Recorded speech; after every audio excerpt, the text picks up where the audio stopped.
السلام عليكم ورحمة الله وبركاته. dhammaan daawadayaasheena sharafta leh ee kheyrka jecel ee ku xiran janalkeena soo dhawaada walaalayaal ramadaan mubaarak ramadaan wanaagsan. alla subxaanahu wa tacaala waxaan ka baryaynaa acmaasha iyo soonka in uu naga aqbalo weliba acmaasha kuwooda wanaagsan. soo dhawaada walaalayaal mar labaad iyo mar saddexaadba sidii caadada inoo ahayd intii aan sii wadin muuqaalkeena marka hore aynu isxasuusino in aan ku salino xabiibkeena maxamed. اللهم صل على محمد وعلى آل محمد كما صليت على إبراهيم وعلى آل إبراهيم وبارك على محمد وعلى آل محمد كما باركت على إبراهيم وعلى آل إبراهيم في العالمين إنك حميد مجيد. soo dhawaada walaalayaal, waxaan rabaa maanta in aan idinla wadaago qisooyin iyo mucjisooyin cajiib ah kuwaas oo laga arkay istighfaarta iyo saliga nabiga sallallahu calayhi wasallam, gaar ahaan siiqatul ibraahimiya. qisooyinka iyo faa-iidooyinka laga arko dikriga alle ma aha wax la dhayalsan karo, mana ahan wax mala awaal iyo sheeko camal loo arki karo, laakiin waxaa la rabaa in ay noqoto qiso ay dadkii ku cibro qaataan, kuna waana qaataan, kuna xasuustaan alle subxaanahu wa tacaala, mar walbana ay alla xusaan. haddaba qisadeena koowaad ee aan rabo maanta in aan idinla wadaago waxa ay ku dhacday gabadhan waxa ay ahayd gabar kheyrka jecel mar walbo, laakiin aad ayuu ugu adkaa. waageedii hore waxbarashada waxa ay tagtay dhanka diiniga ah ayay ka gashay oo macaydida diiniga ayay gashay. hobi ahaan ama niyad ahaanteeda waxay jeclaan jirta mar walbo diinta ilaahay inay barato, qur-aanka ilaahay inay xifdiso, daaciyad inay noqoto. saas darteed iskooladii maadiga xataa ma aysan gelin oo iskoolada waxay gashay diinta un lagu barto. gabadhii dhinaca diinta iyo kitaabadii waa ay baratay, ahlul khayr ayay ahayd, gabar wanaagsan ayay ahayd, laakiin waxaa ku adkaay qur-aanka ilaahay. waxay jecleed in ay xifdiso, in ay akhriso qur-aanka oo kitaabka ka akhriso, waa ay kasii jirtay oo caadi ayuu lahaa, laakiin arinta dhibka ku ahayd waxay ahayd in qur-aanka ilaahay ay wada xafido oo ay kaamisho. arintaas ayaa aada ugu adkeyd. rajadeeda iyo hamiga ay adduunyada ugu weyn oo ay leedahayna waxay ahayd qur-aanka ilaahay inay xifdiso. bal arag, dadaa laga yaabaa maanta qur-aanka ilaahay in ay ku baraarugsaneen, xataa qof hamigiisa adduunyada ugu weyn uu yahay in uu kalaamka ilaahay ama qur-aanka ilaahay xifdiyo. runtii gabadhan waxay ahayd gabar aada iyo aada u wanaagsan, laakiin waa uu ku adkaa maadaama qur-aanka ilaahay mucjiso uu yahay. aada ayuu ugu adkaa, waa ay ku daashay, waa ay ku rafaaday, isku dayo badan ayay samaysay. laakiin gabadhan markaan waxa ay samaysay in ay la imaato istikfaar ayay akhrin jirtay maalintii. astaqfirullah wa atuubu ilayhi, ilaahu ii dambi dhaaf 1000 jeer ayay dhihi jirtay. iyo sidoo kale saliga nabiga sallallahu calayhi wasallam, gaar ahaan siiqatul ibraahimiya oo ah qaabkan: allahumma salli calaa muxamadin wacalaa aali muxamadin kamaa sallayta calaa ibraahiima wacalaa aali ibraahiim وبارك على محمد وعلى آل محمد كما باركت على إبراهيم وعلى آل إبراهيم في العالمين إنك حميد مجيد.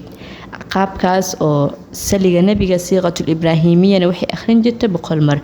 istighfaarta ama astaghfirullah wa atuubu ilayhi waxay maalinta akhrin jirtay 1000 jeer. saliga nabiga iyo istighfaarta hal isbuuc markii ay waday, alla subxaanahu wa tacaala ayaa qalbigeeda waxa uu u furay oo uu u fududeeyey in ay qur-aanka xifdiso.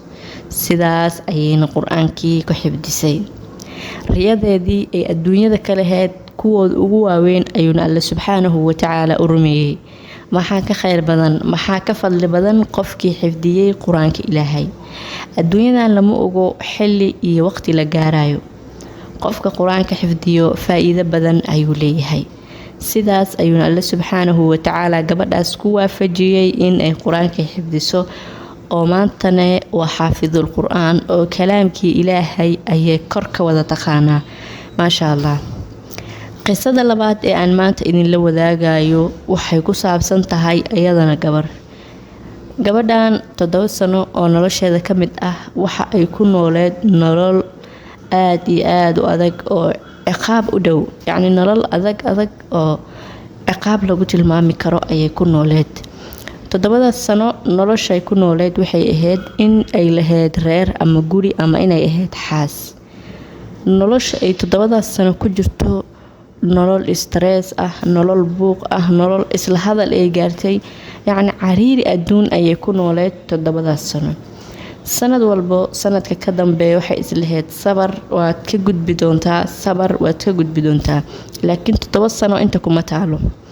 markaan waxa ay go'aansatay in ay gurigan iskaga tagto oo noloshan ka baxdo, laakiin waxay ka cabsanaysay maadaama awlaad ay haysatay hadduu gurigan ka burburo ama biri ka maalin usoo shalaysaa gurigaada ama dhib u soo gaaraa ama awlaadi kaa dayacmaan ay aad uga walwalaysay.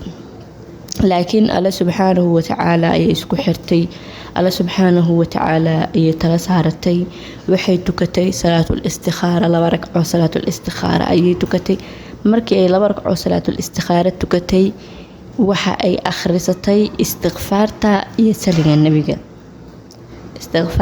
saliga nabiga ayay akhrisatay, maadaama uu shaydaanka dadka waswaasinaya xitaa go'aan sax haddii aad qaadatay shaydaanka ayaa dadkii aad u waswaasinayo, maadaama ayadana ay gurigaas muddo u dhisnaa awlaadna ay lahayd culays badan ayay dareemaysay.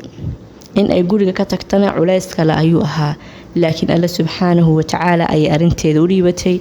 2 ragco salaatul istikhaara ayay tukatay, waxayna akhrisatay istighfaarta astaghfirullah wa atuubu ilayh iyo saliga nabiga sallallahu calayhi wasallam oo min kun mar ayay akhrisatay. sidaas ayuu alla subxaanahu watacaala gabadhii ugu fududeeyay noloshaas in ay ka baxdo.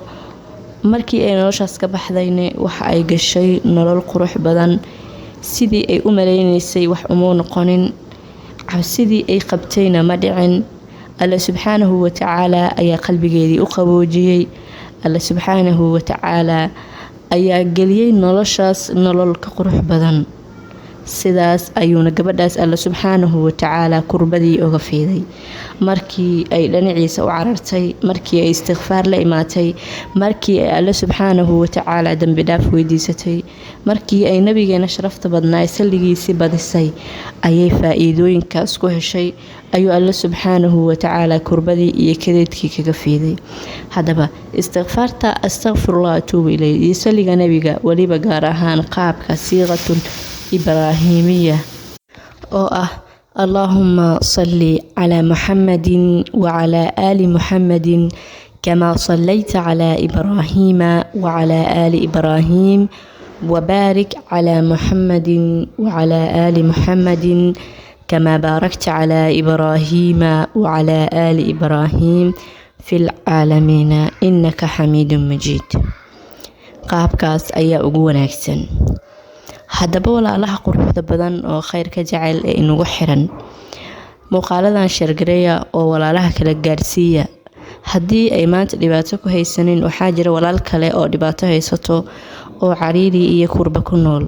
laga yaabo alla subxaanahu watacaala fadligiisa inuu kurbada kaga feedo, laga yaabo in noloshiisii ay isbedesho, laga yaabo hal muuqaal ama hal maqtac oo uu arkay in noloshiisii oo idil ay isku bedesho. haddaba khayrka ayaa mudan mar walba in la faafiyo. muuqaalkana laag saara walaalaha quruxda badan. haddii aad nagu cusub tahayne rukuma janaalka oo nagu soo biir, gambaleelkana saara. laga yaabo mar dambe inaad muuqaaladeeda arki weyso, laakiin haddayd gambaleelka aad saarato waxaad noqonaysaa daawadaha ugu horeeya ee daawada muuqaaladeyda. waa mahadsantihiin walaalaha quruxda badan. wasalaamu calaykum waraxmatullaahi wabarakaatuhu.